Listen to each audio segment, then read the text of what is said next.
آگے آ جاؤ.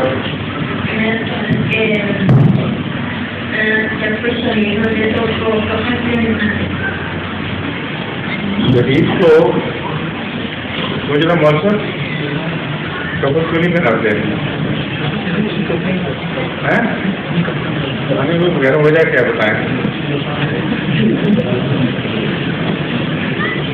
جہاں تک شہادت کا تعلق ہے، میرا خیال ہے زخموں کی وجہ سے اس کا نہلانا مناسب نہیں ہوتا.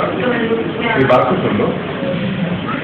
اس لیے یہ مجھے ابھی طور پر علم نہیں کہ عام کوئی جنگ میں قتل ہوتا تھا تو اس کو نہلا کر قتل پہناتے تھے کہ نہیں. لیکن جہاں تک رسول اللہ وسلم کے زمانے کا تعلق ہے ان کو نہلایا نہیں جاتا تھا، اور کیونکہ نہلایا نہیں جاتا تھا اس لیے انہی کپڑوں میں جن میں وہ تھے ان کو دفن کرنا ایک قسم کا اللہ تعالیٰ کی رحمت کو انگیز کرنے والی بات تھی. اس حال میں یہ دنیا سے رخصت ہوا ہے، سمجھو.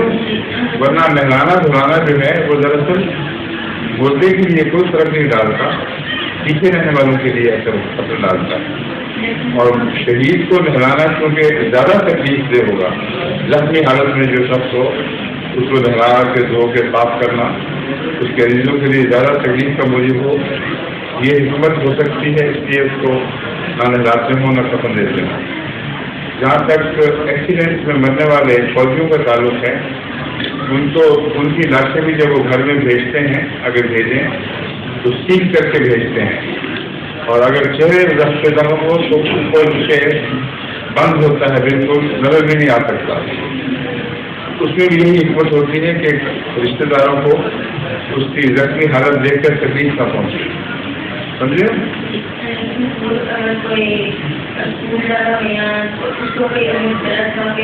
پھول جا رہا ہو گئی اس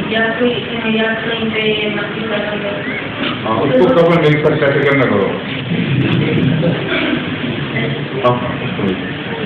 ظہور مہدی آخر